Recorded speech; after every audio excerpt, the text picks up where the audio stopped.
how happy he is. Hi, Joey. Hey, Mike. You did great during 2020 and 2021. Follow in his footsteps, doing those things that he tells us to do. That's how you show the world the love of God. It ain't no hippie love. It ain't no everything's okay, love who you want, do what you want to do. That's not faith. Faith is following the footsteps of the Son of God. And be 10th verse, that I may know him and the power of his resurrection and the fellowship of his sufferings. He said if we walk in the light as he's in the light, then we have fellowship one with another in the blood of Jesus Christ, his Son, that everlasting covenant. It cleanses us from all sin. What does God say about it? Well, I mean, he hasn't spoke to me in an audible voice lately about it, but Right. no, I mean, as far as people that come over, he wants us to love everybody. Now, don't get me wrong, to be taken advantage of by the nations, different nations coming across the Mexico border. You still have to take care of your own. Matter of fact, even biblically, he said that a man that doesn't take care of his own is worse than an infidel. So when you look at our country, our leaders don't even have enough love of country to take care of us first. They just open up the borders, let anything and everything in, and now we're having to pay the price. So do I think it's right spiritually or naturally? No. I think you need to secure. Our little black boys and black girls will be able to join hands with little white boys and white girls as sisters and brothers. I have a dream today. Oh, my fellow Americans, ask not what your country can do for you. Ask what you can do for your country.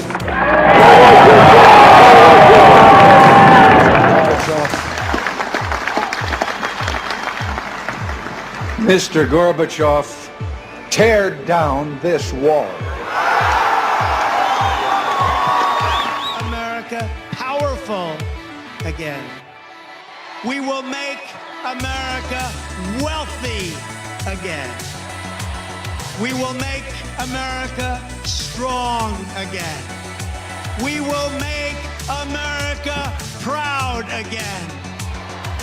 We will make America safe again.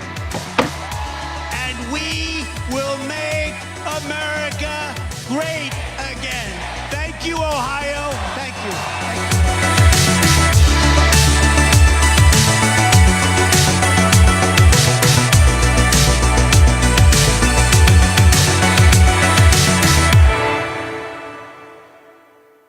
Hello, everybody, and welcome. It's Rooster and Doc. We're live, Sunday Night Live. Tonight, we have Mr. Jamie Adams. He's been a minister of the gospel for over 20 years, currently a pastor in Tennessee, and an avid Alabama football fan. He's a physical trainer at his gym with an incredible weight loss story, and he has a passion for studying the Word of God. Mr. Adams, thank you for joining the Red Rooster and myself. Brother James, coming. Good. Thank y'all for having me on your show. So just start by just telling us a little bit about yourself. And well, I've been a minister, as you said. Actually going on, I've been ordained a little bit over 25 years. Last year, matter of fact, I celebrated my 25th anniversary as being an ordained minister. I've pastored several places throughout the United States. I actually traveled with Rooster there a few times. We've traveled to backwoods Kentucky, and I think me and him got into biblical discussions on the way there, and yeah. I think we've got into some biblical discussions. One time I got out and walked home. I was a big man back then. Wished I hadn't have done it. But he's always been a good friend of mine. Even though times we've disagreed on things, we still come together and put those disagreements behind us and put our friendship first. Even though a lot of times I don't agree with him. and I'm usually right and he's usually wrong. So that's how it goes. But I was a very heavy man at one time. I weighed about 600 pounds. 601 was the highest I weighed. I had gastric sleeve surgery back in 2010. And, it's been a journey. I lost down to around 220 and I gained back up to 320 at one time and lost back down. And then really got into physical fitness more in my later years than I did when, I'm more healthy now than I was in my 20s and early 30s. So, and I'm thankful that God's blessed me to be healthy and help me to lose the weight that I needed to lose. I think I lost right at 400 something pounds. That's nearly 2 human beings that I lost. Wow, that's amazing. And now I teach. I'm an aqua fitness teacher. I got my physical training license where I can, or personal trainer, where I can personal train people to help people. And I'm also a cycling instructor. So, and I like helping people and especially, I know with overeating or anything like that, it's a mental health problem, and it starts here in the mind, and that's where, I like to start. There's something beyond just overeating that's causing the problem. Well, it may be depression or what have you. There's always something you're taking or it's mentally that's causing you to, whether it's just overeating, whether it's drugs, or drinking, whatever it is. There's something mentally causing you to do damage to yourself. Right. So, how long did it take you to lose that weight? Was it? Now, I lost in the first 3 months. I lost down to 300 pounds, and that's as far as I got without even exercising, and that's as far as I could go. But when I actually started exercising is when I lost the rest of it. I could only get down to a certain weight, and I know a lot of people has had trouble with the type surgery I had, losing this kind of weight. They'll get down to a certain weight and they'll get discouraged. But what helped me a lot was getting back in the gym and exercising, taking physical fitness classes. And a lot of them were extreme, but the more I done it, the more weight dropped off. Maybe one of these days I have some pictures and show y'all how big I was and what I came to. Which surgery was it? The sleeve or the gastric sleeve? And a lot of people that's had that surgery has had problems losing weight, and they had to go back and do the full gastric bypass because they couldn't lose. But if you can have the surgery. And before, I had the surgery, I had to meet with a psychiatrist, and the program, the doctors that I had was down in Emory, down in Atlanta, and they really worked where you had to show before they would do the surgery, they had to show you could lose weight on your own. And they took me through a lot of mental classes and showed me that it was more something mental. I mean, you can have the surgery, but it's not going to fix the problem. There's a lot of people that has the surgery and they lose to a certain amount, but they can't lose no more because the old habits start coming back.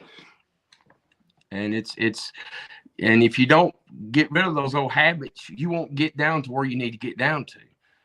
So what's the difference between the sleeve and the full-on bypass? Well, you lose the sleeve. On the sleeve, if you lose down, it's hard to really gain it back. But let me tell you something. You will gain it back. I've done it. Now, I'm not gained it all back, but I have gained a significant amount back. But with the sleeve or with the gastric, you lose faster, but you can gain it back faster. Okay. So where are you at on this? So you have your personal training license and you're helping folks out. So you're on, is it smooth sailing? Is it work every day? How does it work?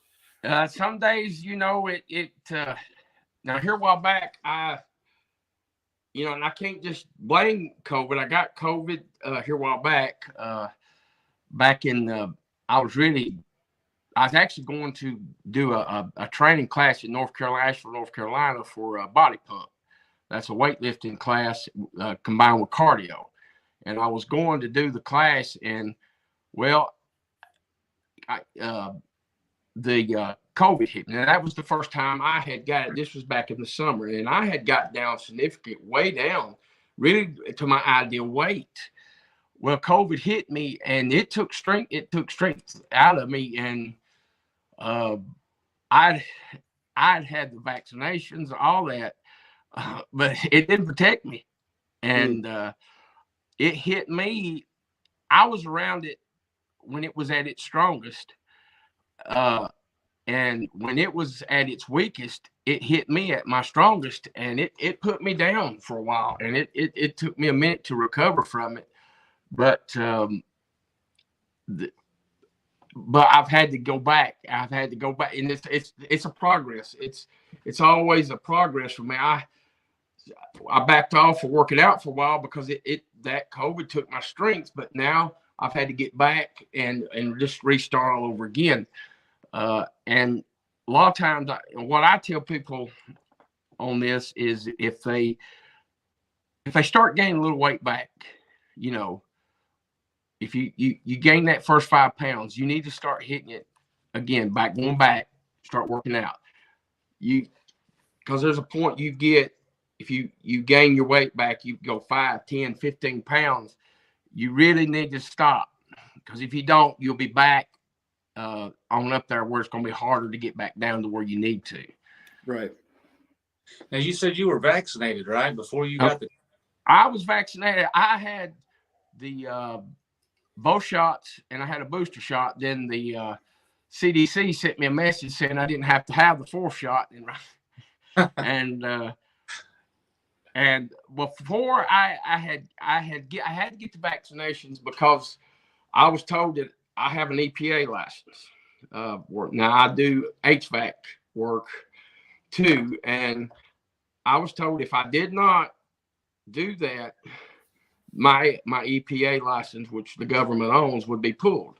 Now, far as I don't know if that would have went that way, but going into people's homes and stuff, people didn't want you coming in their homes if you wasn't vaccinated. When I was not vaccinated, I was around it more and more. I was around people that had it, went in homes, people had it, never caught it. But it was after I got vaccinated when I really got it. It's kind of odd, kind of strange. I didn't know that about it. I actually have COVID right now. Yeah. Right now. I tested positive on Thursday, and then I tested myself because I'm in the medical field, and I tested myself again today, still positive. It must be a weaker strain or something, but you feel a little weak. My bones hurt, but that was about it. How was it for you? Well, I hear it affects people differently, Right. What was odd about it, I got it.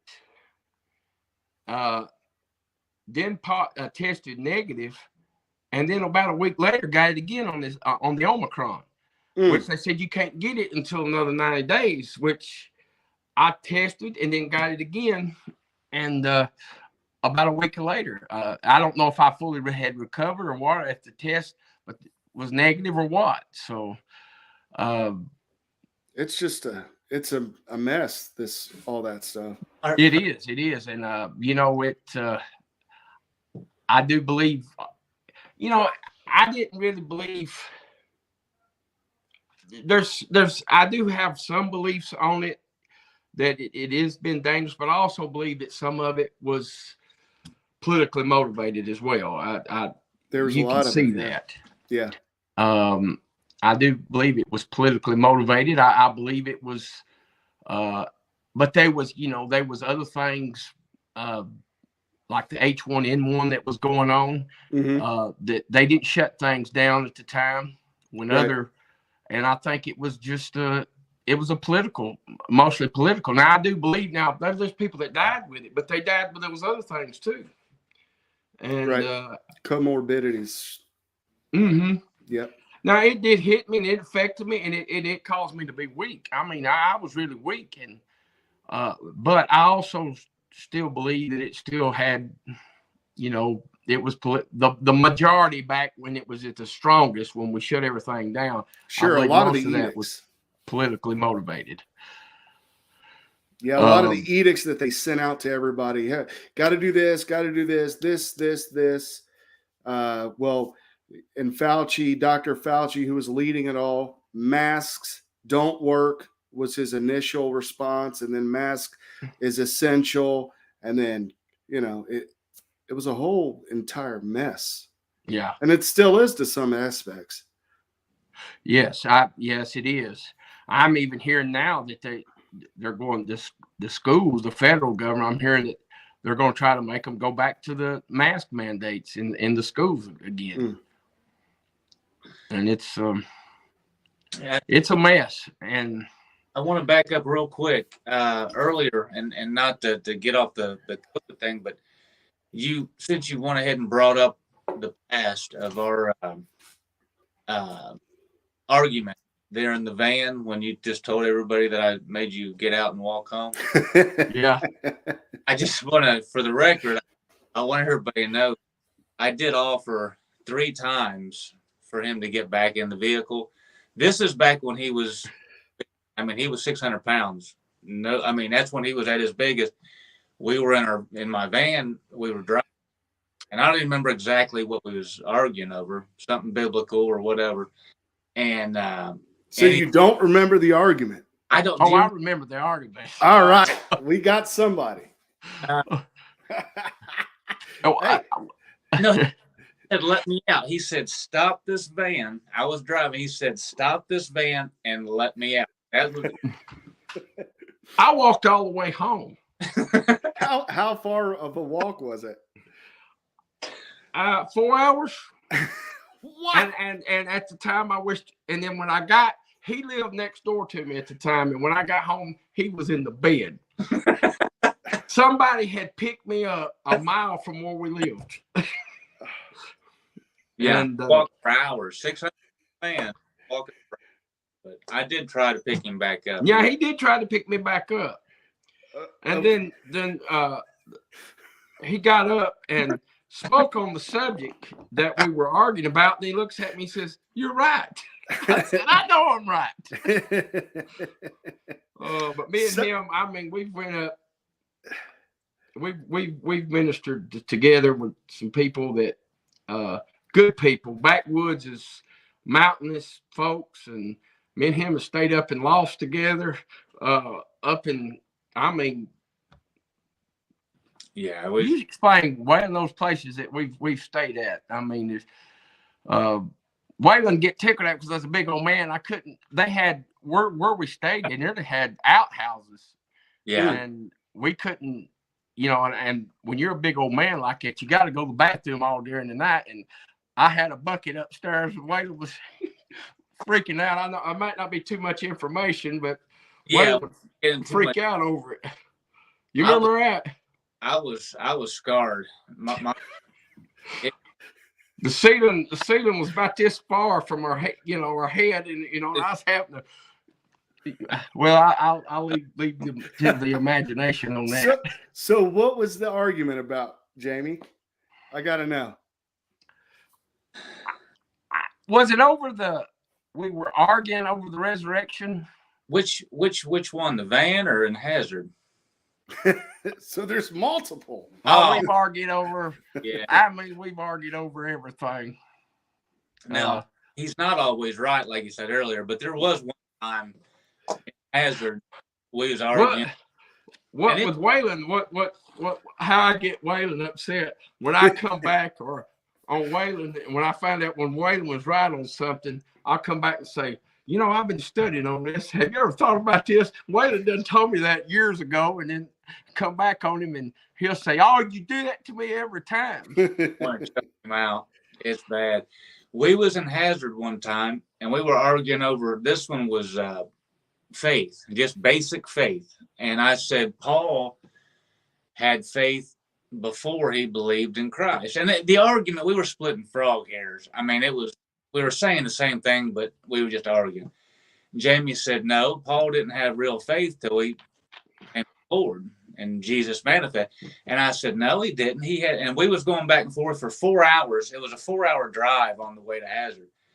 And I get up to preach, and I'm preaching, and I'm not thinking nothing about it. And all of a sudden, I ran across this one verse, and I don't remember exactly which one it was, but all I know is when I was right in the middle of preaching, I said the verse, and I stopped, and I looked over at Jamie, and I wanted to choke him right there in church because he was right. There's nothing I could do. But that's the kind of relationship that we had, is we go at it, and then, you know, it is what it is. But we've had a good time. Oh, man. I tell you, I've known Waylon before he got married.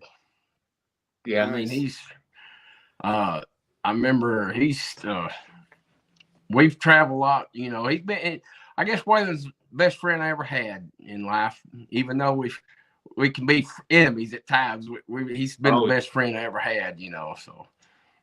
Best buds for sure. And I tell you what, when we have him back on later, having some biblical discussions, I want him to show you the before and after photos. He got down. What'd you get down, about 185? I think the lowest I got down was 214. I wanted to get down to 200, but the lowest I got down is about 200. If you go to, you know, a lot of times you can't go on that they got a little chart out there. If you're this kind of height, you've got to be this weight. You can't really go on that. Your body type and there's certain different things that you've got to go on. You can't get, a lot of times you can just get too little. Yeah. Well, the before and after, it's amazing. But there's only one thing that I never did agree with Jamie on, really, besides our little Bible argument, is, and I think I can say this without him getting mad at me. He is an avid Alabama fan, and over the years, I don't mean to laugh. No, yeah, and I live down in Tennessee, and then you got the Vols and the Alabama fighting, and then I'm Ohio State. It's just college football gets ugly down there, and avid Alabama fans. So. Oh, buddy, this year. Yeah, he's whining. This has been 15 years since Tennessee beat us. Yeah. And I'll tell you what, of course, I've had people just from Tennessee call me sore loser and everything. Of course, I was putting it back. Of course, now there was some calls in that game that were very questionable. There, you know, there's two particular calls that kept us out of the playoffs. And of course, I know our coach come up there in y'all's country and tried to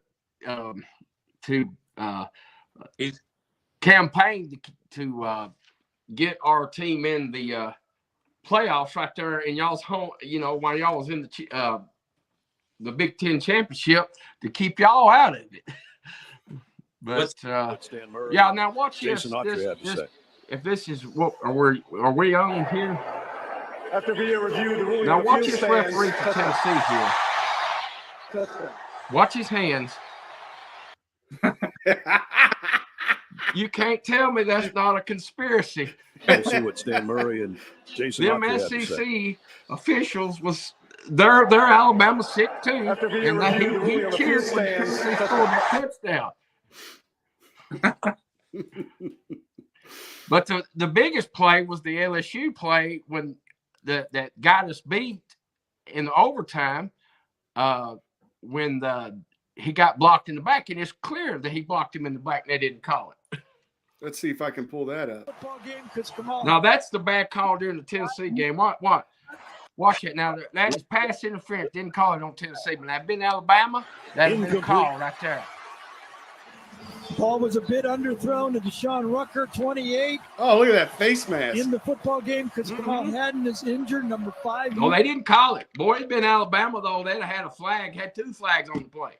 Face mask and pass interference. We're gonna get him fired up here in a minute. Now, it's a conspiracy against Alabama. They didn't want him in. We still almost got in, though. Here's that block in the back. Oh, watch it. Now, watch. This is clear right here. This is a clear block in the back. Collapse down or stay wide. He decides to pull it. But what's impressive, they go in 2 and eventually 3, the running back that gets downfield wins. Look at these block in the back. Right there. And making blocks. Look to the right. Are you kidding me? These receivers. And they didn't call it. And then they went on and got the 2 and points. block in the back. That's what kept us out of playoffs. Tennessee, we could have lost that game and still got in. And what Tennessee fans is mad about here is that we ended up ranked higher than them and them beating us. But what Tennessee can't understand is we didn't lose to the South Carolina Gamecocks.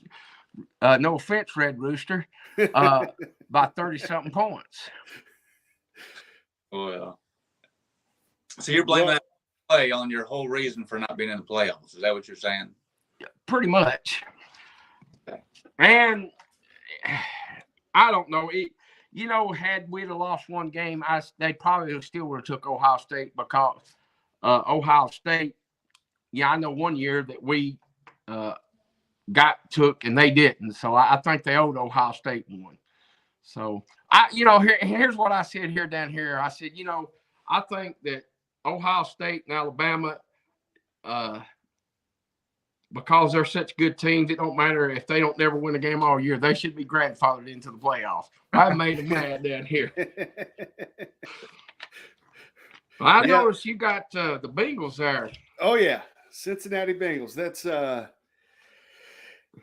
the Super Bowl champions for this year.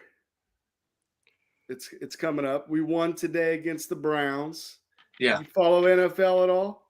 Well, that's an old good rivalry right there. Yeah. I remember when Sam Weiss used to coach y'all. Oh yeah. No, was it what he coached? Was it the Bengals he coached? Yeah, Sam Weiss coached the Bengals way back in the 80s. He took them. That was Super Bowl. Sam Weiss was the coach. Yeah. Yeah, and I remember they were throwing some stuff out there on the field one day, and he said and he would stop the fans. He said, "Don't throw that here. If you're gonna do that, go to Cleveland to the dog pound." Yeah. Yeah, that was hilarious. Yeah, I think Sam Weiss died too. I think he's dead. Now he was under Bill Walsh, wasn't he, for a while, of the old West Coast offense. I think all of them, didn't they? The coach that was with Green Bay for a while, didn't they all come out of Bill Walsh? And then he brought some of that over here. Yep. Mm-hmm. Yep. I remember that Super Bowl with Joe Montana because I pulled for Cincinnati. And both, of course, I don't remember the one in the 80s. They played the early 80s when they played, but I remember the one that 89. I remember that Super Bowl, and then I remember this past year. I pulled for them both times. I like Joe Burrow, even though he beat us his senior year. Yeah. In college, but Cincinnati. He's always a great quarterback. Like them, of course, my team, the Falcons. If they ever get the Super Bowl, they always blow it. So, so are you from Georgia then, Jamie? I was born in Georgia, raised in Alabama, Tennessee. My father was a minister too, so I've really was raised a lot all over the country. Paducah, Kentucky is one of them. I remember I raised mostly there in Paducah, Kentucky. My father pastored a church across the Ohio River, a little town called Metropolis, Illinois. It was the home of, they used to call the home of Superman, but it wasn't no Metropolis. It was a little town like Mayberry. But they had a Superman statue in the town square, and when he died in the comic books, they had a funeral for him down there. Wow. But my family originally is from Georgia and Alabama. We was right there on the line, but we've lived all over this country. So how do you become an Alabama fan? Because you grew up Well, there? that's where my father was born in Gadsden, Alabama, and his uncles played baseball for the University of Alabama, and he had a cousin that pitched in the World Series of Alabama, and then one of them went on to play for the Philadelphia Phillies, and the other one played for the Pittsburgh Pirates. Wow. In professional baseball back in the 50s and 60s. So nice. we've got some tie-ins to the University of Alabama. Okay. And I actually lived in Tuscaloosa for a while when I pastored a church down in Birmingham, or outside of Birmingham. It was between Birmingham and Tuscaloosa. So and then when we left Paducah, Kentucky, my father actually went back to Sand Mountain, Alabama, and pastored. And most of my junior high school years there, my senior up until I guess my freshman year in high school. Then we moved to Tennessee, become a pastor up here in Tennessee. Okay. So have you always been in the faith then, since your dad was a pastor and everything, or did you fight it? Like, I'm not doing that. Oh, I fought it. I didn't want no part of it. But as time went on, you know, I remember I was 20 years old. I had went through some things, and I remember the pastor at the time. Now Daddy had he had got sick, and he couldn't minister there the last few years of his life. And I remember me was trying to fight it. And I remember telling the preacher, or the pastor at the time, I said, I don't think I could ever live right. I don't think I could ever do right. I don't think there's any hope for me. Because I thought a promising football career. My senior year in high school, I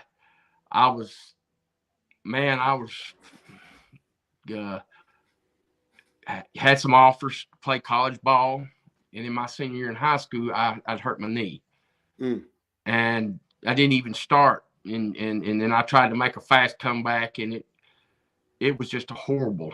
And I went to college, maybe a semester, dropped out. Just a horrible experience. And I just thought I didn't have no reason to live anymore, because football was my life. Okay. That's all I knew was football. Right. And I told the preacher and our pastor, I said, there just ain't no hope for me. Well, I don't know what. He had a connection with the Lord. And about 2 weeks later, I caught myself on the floor behind the pulpit. I guess, well, we in the South, we call it a pulpit, but it's called a pulpit. I know we don't pronounce it right. In the South, we'll call it a pulpit, but it's actually a pulpit. But I felt myself behind there speaking for the Lord. You know, I felt like Jeremiah, his word was shut up in me. And I don't regret any minute of it. There are those times that, I've wanted to walk away. But there's always that fire down in me that keeps me going. So you found yourself down by the pool. How did you come? Where did that journey take you from there? Were you just like, okay, I'm all in, or was it a progressive thing? Or well, like everybody else, I guess a lot when they first start with the Lord, they're just on fire. They want to set the woods on fire. You got saved, you want to save everybody. Yeah. But then then there's that brick wall you hit. You come up against it, and then you think, oh Lord, did I do the right thing here? But I've always noticed that there's always going to be something to keep you humble. And I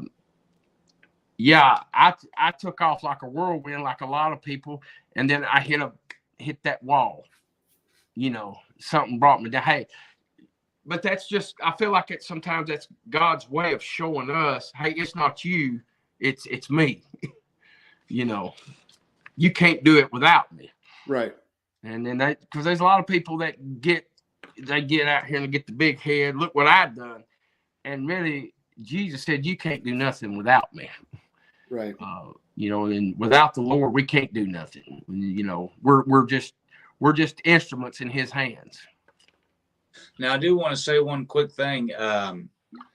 And Jamie he stays pretty humble about it. I'll say pretty humble, but he's got a biblical knowledge that the reason me and him, one of the reasons that we got along so good is we both put our head in this book and we pick at each other because he's got a good knowledge of the word.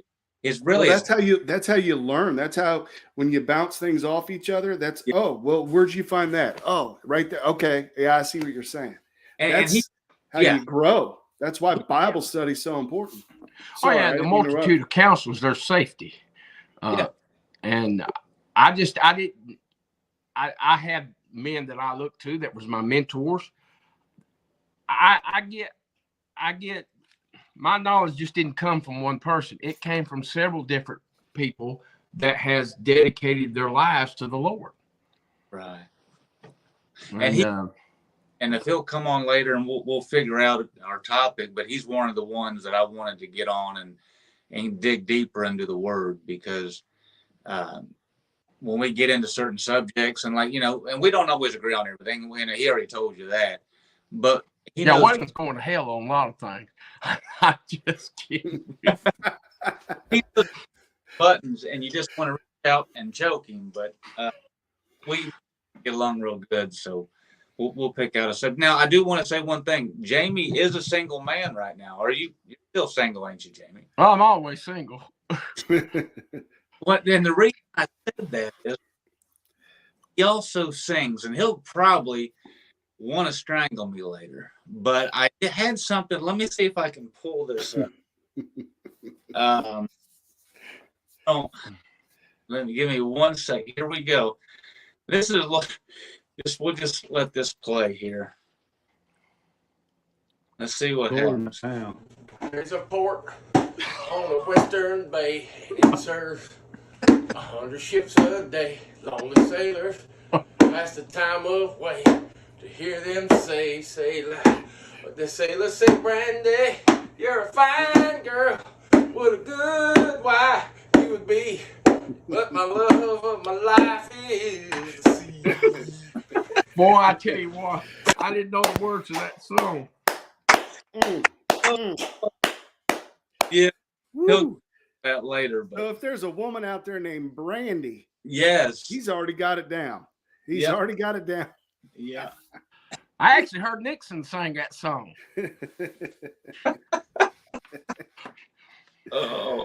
And church, he sounds better than that in church, and he don't use a bucket. But I can't believe you pulled that up. Yeah. I've actually got one more of you. I wanted to. I've been wanting to run for office, Matt, of some kind, and he won't do it. But this is a while ago. He won't remember this either. Well, he will when I play it. Let me pull this one up. And I think he was doing a very good Kennedy here. I think. Let's just see what he's. Policy of this nation and beyond. We shall move forward to a better tomorrow. Let's play that again. Let me get the book here. Shall be the policy of this nation and beyond. We shall. Now I was trying to move forward to a better tomorrow. Perfect. Was that Kennedy? I was trying to do a scene from the movie 13 Days. Of course, he made a speech about like that. Let's just one more time. Shall be the policy of this nation and beyond. We shall move forward to a better tomorrow. All right. I don't think I've got any more clips of him. Man of the Renaissance man, Jamie Adams. Well, I was doing Kennedy there. I mean, y'all had played America First. Yeah. he was you know, I don't know if we want to get into this or not. Go for it. You know, I think he was the last, probably the last, maybe him and Johnson. And I don't. Johnson, you know, the Vietnam was a debacle. Right. But they was probably the last best of the Democratic presidents. Yeah, I'd agree. Now, they were left. I mean, they were to the left, but not as left as we've got now. Yeah, you had Kennedy looking to stop or not even get involved with the Vietnam War. I think essentially, if you look into certain things and you try to tie it in, and folks will call it a conspiracy theory, but I think he was murdered, Kennedy, because he was not putting forth what his predecessor Eisenhower said with the military-industrial complex. He didn't want to give in to all that stuff, and they said, "Nope, you're giving into it because we got Johnson." So yeah. Do you believe that the Oswald was a lone gunman there, though? No, I don't think he was a lone guy. I think it was a big orchestrated plan, honestly. I do think that, but I mean, do you think, though, that he was the main shooter? I mean, I think okay, so I've been to Dealey Plaza, and I stood on the X, and I looked up to the book depository building, the window. They got it, it's permanently up. And they got an X on the road where Kennedy got hit.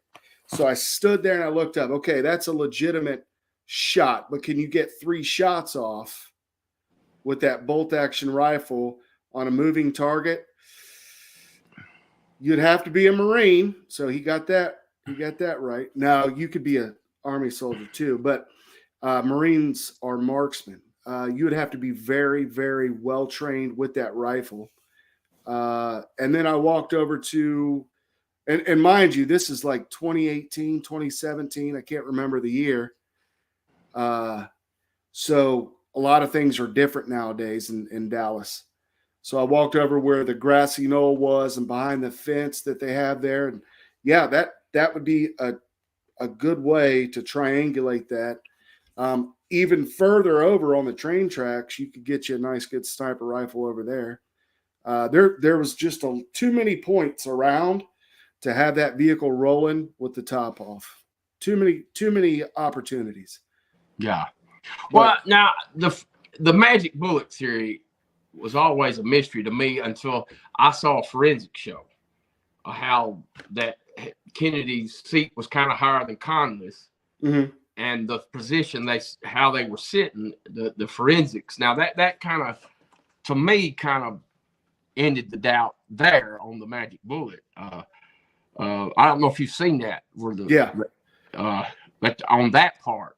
But I do believe there's a lot of things that surrounded, Ruby shooting Oswald, just too much stuff that surrounded that day. Right. Yeah, there's a lot to it, and people will believe one thing or the other. I see it as a larger conspiracy than just one guy going out and saying, "You know what? I'm taking Kennedy out." And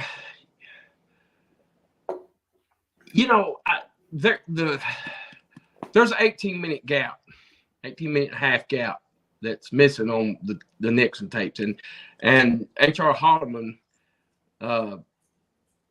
his notes are insinuating about Kennedy's assassination in the Bay of Pigs. Of course, we don't know. That's just speculations. And it is odd that Nixon was in Dallas that morning. So was George W. Bush. Yes, George W. Now they tried to say he was the Umbrella Man, but they proved it. They showed who that was. Yeah. But I go back to Nixon and what he done. There's now tapes that Kennedy's out was just as bad as what Nixon had done. Yeah. So. Yeah, there's, politics is a dirty game. It is. It is. I looked at each impeachment.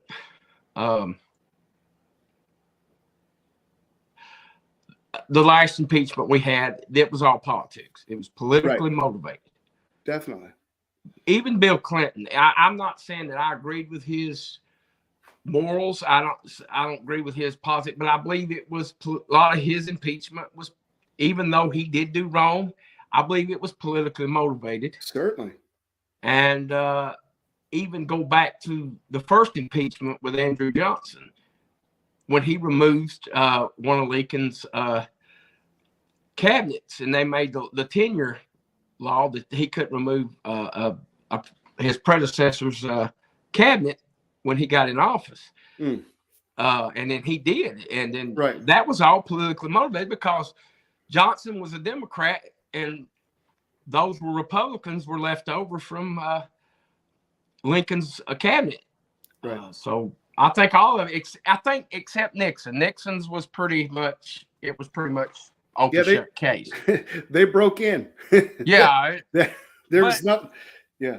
But Johnson had infiltrated Goldwater's camp. Right. They all do it. Yeah. Even Obama had. They were spying on Trump. And there was no difference. I mean, and you can see that it's biased. The media is biased. They'll allow them to do that.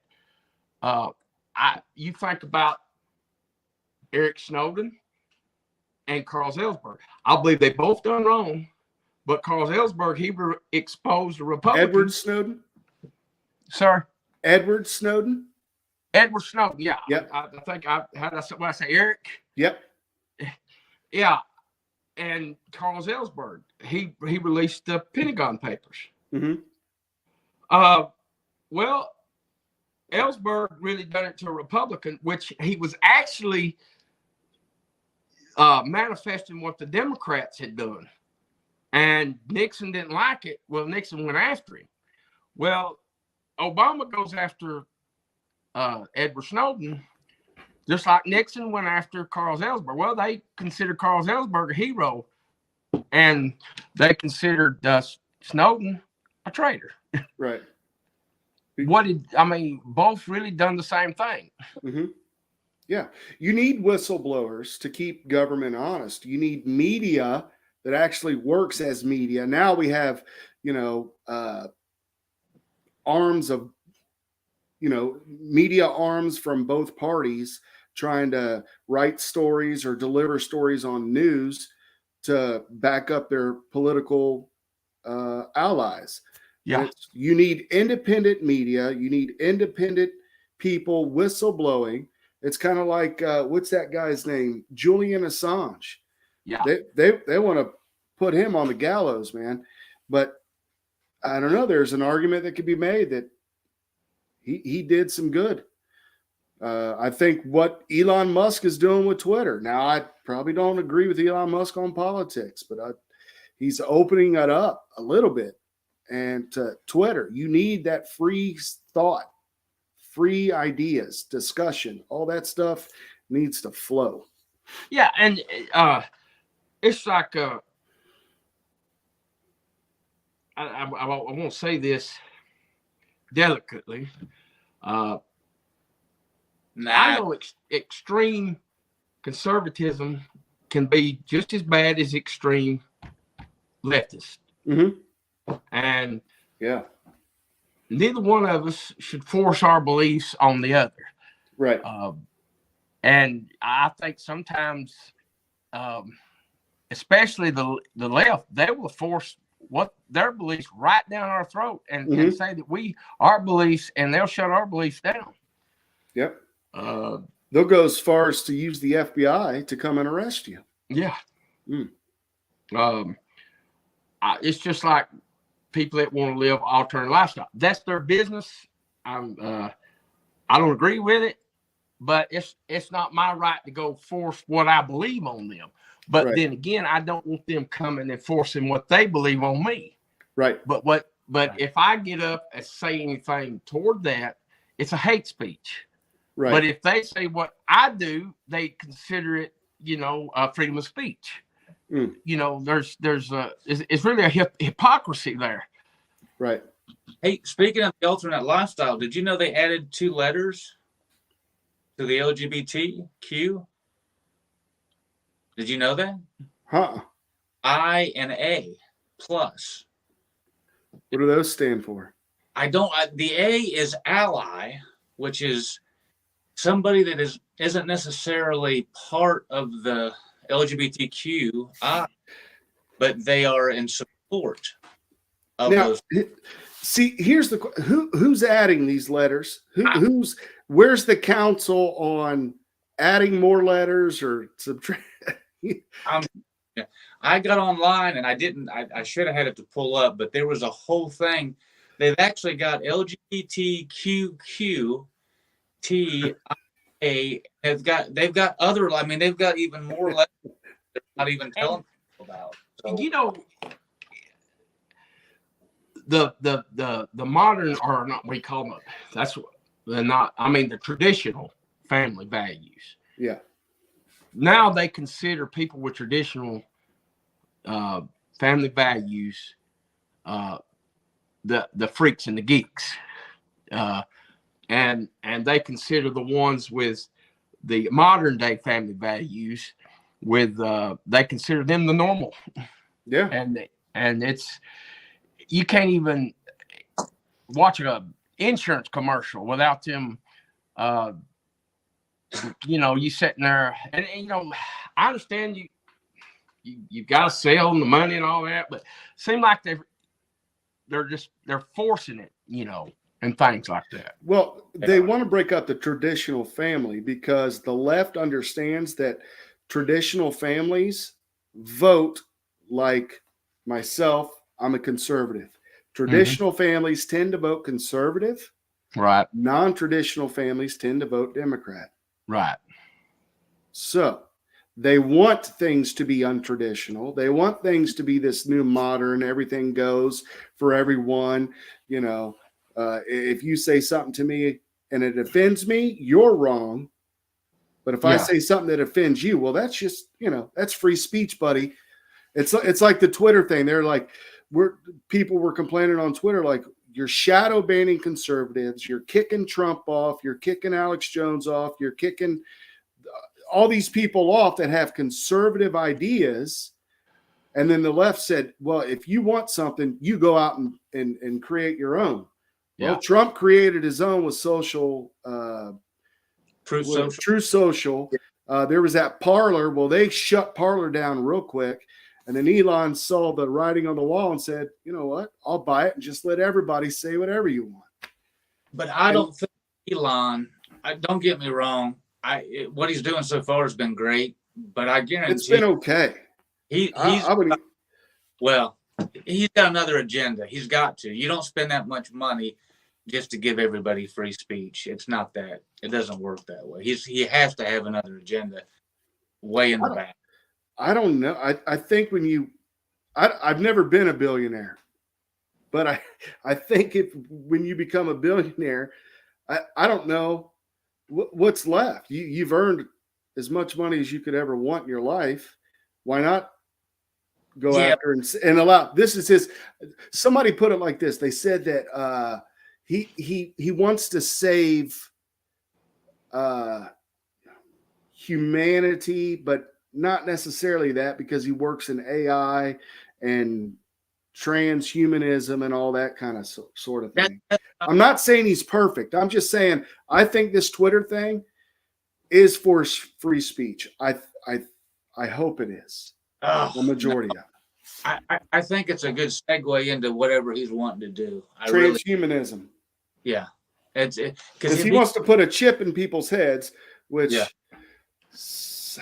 I don't know. Some people say that could be, the mark of the beast or whatever. What if Elon's the Antichrist?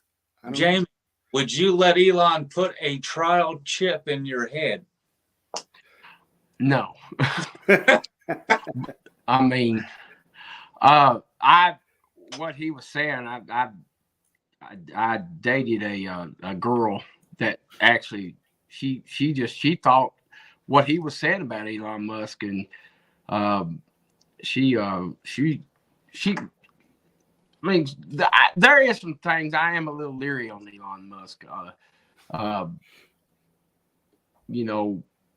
And I like to say this, you know, you're talking about the media, and that was one of the things Hitler done is he went down and shut down the opposing people and shut down the media. And you can see the same kind of attitude in certain ones that wanted to shut down and have it their way.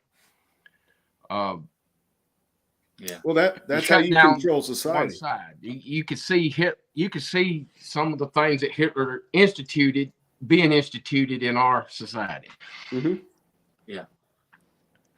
And that's later that I want to get into, and I know it's getting a little late tonight. We can't, but how do you, in just a short answer without getting into too much detail, where do you think the political power is going? And bringing a little religion in with the politics, Jamie, where do you think it's? Socialism, communism. I think it's just it's taking on. You know, I do believe there was some things in that 2020 election. I do believe there was some election fraud things that went on, but I do see the majority of the people being how would you say that? I don't want to say hypnotized, but you can indoctrinated with that. You can see it in our young people. They don't have a clue. You know, my daddy's granddaddy, they won World War II. They call that the greatest generation. Then my daddy's generation come along, and there was a gap between that generation and the hippie. And it's been, you can see, the socialism has been. It started indoctrinating in the 1920s, but at one time you was arrested for that in this country, which that was wrong too. I mean, that was their right, that was their constitutional right to believe that. But Joseph McCarthy and them, they had big hearings on that stuff, and then you get in the 60s, and then 68, the Democratic Party took a different turn. I mean, you see the inward fighting between those that was protesting the war, the old Democratic conservatives like Wallace and them, and then the liberals, and eventually the liberals eventually it's what you got today. And you can see some of that in the Republican Party too. It's I just like this last election in Georgia, there was some election violations that went on. My mother has lived in 2020. She had lived in Georgia she lived in Tennessee for 2 years. She was registered here. She voted here. She got ballots in the mail from Georgia here in Tennessee. Wow. And I actually seen the ballots. Matter of fact, if I could find one, one day I'll show it. She actually got ballots from the state of Georgia. Now, if she probably would have voted Republican in that, she probably would have got election fraud on her. Right. It's just like that, you know. It looks like you've got a Roll Tide fan. Colin, shut up. Do what? You've got a Roll Tide fan there. It makes me sick, but go ahead. Roll Tide, Robert. Roll Tide. Robert. Is that Robert? Robert. Well, we better not call them names. But yeah, but overall, you know, even though I do think there was some election fraud, I think overall I see us becoming more and more the minority. Yeah. And the majority. It's just like I was telling Waylon the other day, here in Tennessee, we've got a high school here that kids relate themselves as cats. And they have actually put kitty litter in the bathrooms. And a girl the other day, I was having dinner with her. Her kids goes to that school, and they was talking about these kids going around licking themselves and identifying themselves as cats. Not identifying as opposite of what they were born, actually identifying opposite of what they are. That's outrageous. The school? Yes, the school system here. And if you say something to them, it's bullying, or you get suspended for bullying, or whatever. Wow. They actually got what they're called. What they're calling themselves is furries. Wow. And you're not joking right now. You're actually serious. No, I'm actually serious. Even my nephews, they come to stay with me one weekend, and they were telling me about it. They live down in Georgia, and they come up here and stay the weekend with me, and they were telling me that there's kids in their school that relate themselves as furries. Wow. I don't even know what to say. My kids joke about it. Not like it's I don't know if I want to say it now, but it's like an insult to the other one. What are you, a furry or something? Yeah. But oh wow. That's crazy. Yeah. So you know, I didn't know the schools were getting on board with that. You would think that really. Yeah. Wow. Well, I mean, it's probably going to be, like I see you Bengals on there. Probably people's going to be protesting to change the name of the Bengals, and cause you offend some tiger out there. I am a human tiger, and I'm offended. Yeah. Well, it's already happened with the Washington Redskins. Yeah, I mean, yeah, and the Cleveland Indians are now. What are they called now? They're not Cleveland Indians no more, but they're called something else. I don't. Oh, speaking of Indians, I went to get butter at the grocery store. The Land O'Lakes deal gone. There's no more Indian girl, and I was looking at all the butter, and it's Land O'Lakes. It looks stupid.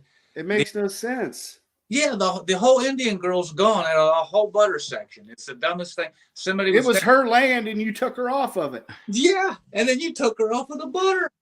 I've actually talked to some Native Americans, and they said it's not actually them that's making the big fuss. It's other minorities that's making the fuss over this. Yeah. Old liberal I can't remember women.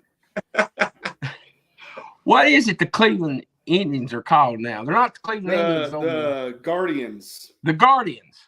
And then somebody said the other day as a joke, said all the twins, everybody that was born a twin now is wanting to protest the Minnesota Twins. That's people hilarious. get offended over just saying hello to them. Yeah. It's crazy these days. Going back, y'all was talking about me being single. And there's a pretty good reason why, this Me Too movement come along. And my goodness, I was afraid to hug my mother, afraid I'd get a lawsuit, the way they sometimes come off, not that my mother would throw me in jail or something, but this day and time, just saying hello to a girl, you get a sexual harassment charge. Yeah. Yep. Hey, speaking of women, and don't get me wrong, there have been women that has been mistreated, and men should pay for that. But I think all men are paying for it on when it comes to some things. Yeah. There's it's not paying for it, and that's Rachel Levin. Are you guys familiar with Rachel Levin? She's my favorite bureaucrat, politician. Yes, a man trapped in a man. Waylon, hello, it's Rachel Levin. I'm here to tell you about medicine. Yes, she's like in charge of the. Did you know? And I have, but I don't know. It's too late to play it. I actually. This was back when she first got elected into that position, or he got elected into that position, or whatever you want to call it. I made a short 3-minute movie, and I'll play it one time. I've actually got it, but I know it's a little deep in the broadcast. But it's a 3-minute movie. I star in it, and it's about the hiring of Rachel Levin. We got 3 minutes. I do. I don't. it's and the acting's not the best. This is my first role, and let me see if I can pull it up here. This is Rachel Levin. Let me see here. Yes, here it is. This is now just to give you a little backdrop on the scene. I come home from work, and I'm a little angry. I'm a little fed up. Everything that Biden's been doing, you seeing the country fall apart early. This is probably a year and a half ago or whatever, whenever she got put in this position. So I come in, I'm angry, I throw the keys down, and I get online. So we'll kind of go from there and see if this will play.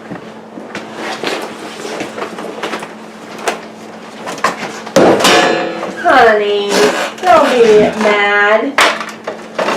I'm trying. Honey, what are you doing? Just trying to find out what Biden's done today. Ain't no telling. No.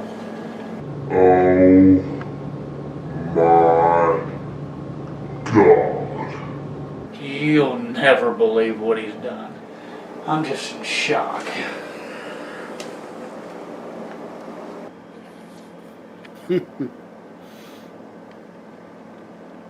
I feel that I must personally respond to the multiple incidents of LGBTQ harassment and specifically transphobia directed at me that have been reported in the press.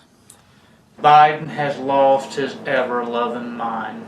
But I want to emphasize that while these individuals may think that they are only expressing their displeasure with me, they are, in fact, hurting the thousands of LGBTQ Pennsylvanians who suffer directly from these current demonstrations of harassment. Your actions perpetuate the spirit of intolerance and discrimination against LGBTQ individuals, and specifically transgender individuals.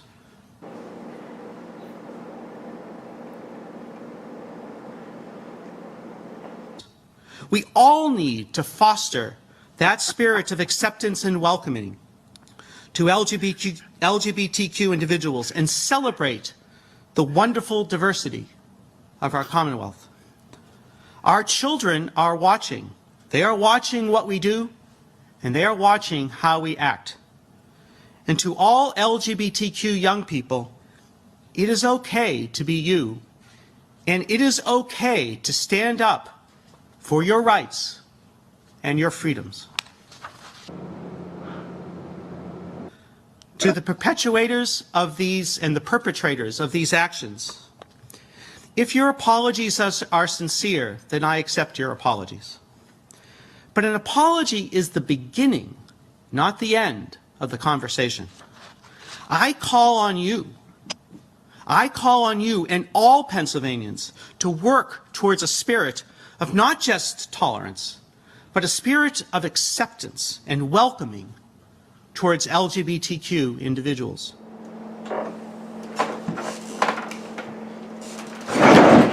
Honey, are you okay?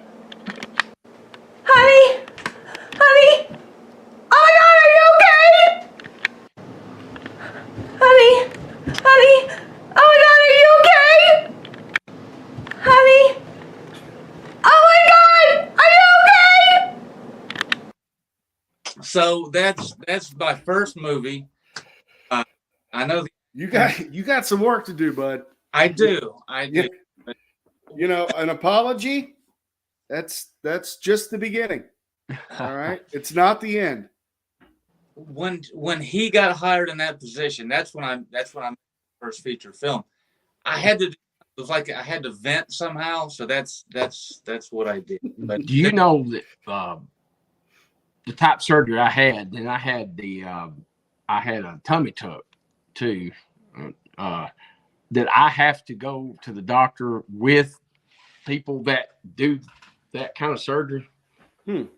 The doctors handle those kind of things as they do, because it's a dramatic change. Well, hopefully they don't make a mistake when you go in there. Yeah, that's true. Yeah. And I came in for a tummy tuck. Yeah, I think they went a little further south. Sorry. But well, and you're a minister. You know, you wonder if people that do that have they went too far, or can they? Is there a can they is there hope that they can rehabilitate? Yeah. In our, can once a person has went that far, can they be reached? I mean, I'm not. I know there's we always believe there's some, and I don't want to speak for you, Waylon, but there's some folks that have went that far that when they were kids, and their parents or their whoever was around them talked them into doing all this surgery, and then they realized this isn't who I am, this isn't what I want to be, and then they came out of it. So I think on an individual basis, there's going to be all kinds of different folks coming back from this, and it's going to be sad because it's I don't know. Go ahead, Waylon. Sorry to cut you off, buddy. Oh no, I just think if you got breath in you, there's hope. And that's the thing. Yeah. Even though we're in this tight world, we still got to reach them. Yeah. And I know sometimes they think our reaching is hate speech. Exactly. But there, I believe a person can change. You say, well, what do they do? Like if they have had that operation or they went that far, what do you tell them? Well, I believe they go back to what God originally made them. Mm-hmm. I mean, I believe that would be the best answer for them is what was you born, Yeah. Yeah. Well, and like you heard Rachel Levin say on there, that is something that, what did she say? Oh, yeah, it's not just tolerance now. She wants acceptance. And that's what we can't do. We can't give that acceptance. No. And if we give that acceptance, like you said, Jamie, to them, that's hate speech. That's unacceptable. And you can't give in to that. It's not acceptable. No, it's just not. And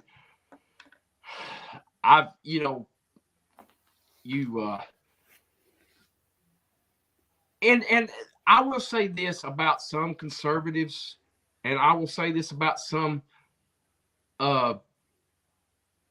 preachers. They do go too far, and they don't use the right wording. Just like I believe it's the Oklahoma, they went and protested a lot of military funerals, and they said they died because of, and people use slurs that they don't like to be called in the pulpit, and that ain't a way to reach them either. You know what I'm saying? That yeah, the Westboro Baptist Church. Yeah, that's what I'm talking about. Not to give them a plug or anything, but a lot of folks sometimes we get typecast with bad people. There, I mean, there's bad in religion too. I think the two great evils of the world is false religion, people claiming the name of God and not living up to the name of God, and atheist. I think there's just two great evils there, and that a lot of times, I mean, a lot of people are atheists because of false religion and because people has done things in the name of God that wasn't godly. Right. And great discussion to have is to get into that one night. And I mean, there's bad in all religion. Mm-hmm. I'm not saying that all religion is bad. That's not, or everybody in. I might be treading troublesome waters here, But what I'm saying is sometimes people in, like he was talking about the Westboro, you can't use slurs like that in the pulpit and expect to reach that person that is that way. No. I go back to Jesus and the young rich ruler. The Bible said he taken loving him. He showed him love, and he told him what he lacked and what he had to give up to go with the Lord, because those things was causing him to be lost and not be with the Lord.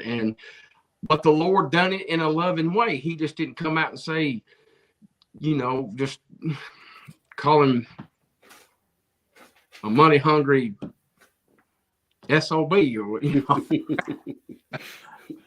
Right. Well, and that's what they understand, is that love tells people what they need to do, and they're not going to always like that, but that is real love. They're looking for that love, that everything's okay love, and it's totally. Yeah. No, I mean, Lord has said, as many as I love, I rebuke and chastise. Yeah.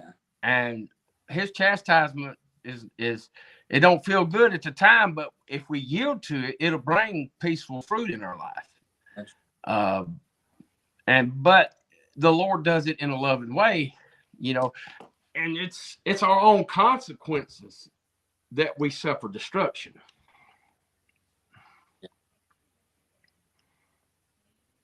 Absolutely. Mr. Adams, Pastor Adams, thank you for coming on tonight and sharing a little bit of everything with us. Oh, I enjoyed it, and I seen your last name was Truman there. You any kin of Harry S? Yeah, through like way down the line, but through a lady with the last name Ship. It was his great granddaughter is our kin. So, yep. He was great president. Yep. He's pretty good. He likes to drop bombs. Yeah, in his defense, if he hadn't dropped it, there would have probably been more lives. Yeah. And that was a tough one. Might we get in that one? That's a tough decision he had to make, but I understand why he had to make it. Yep. Not that I agree that bombing people, but I've got to be a loving, show love like a preacher. But I understand how Truman. Yeah. The reason he done it, it was to save more lives. War's tough. So yeah. Well, and there's nothing is fair. Nobody's going to win a war by going by the rules of the Geneva Convention. War is war. Right.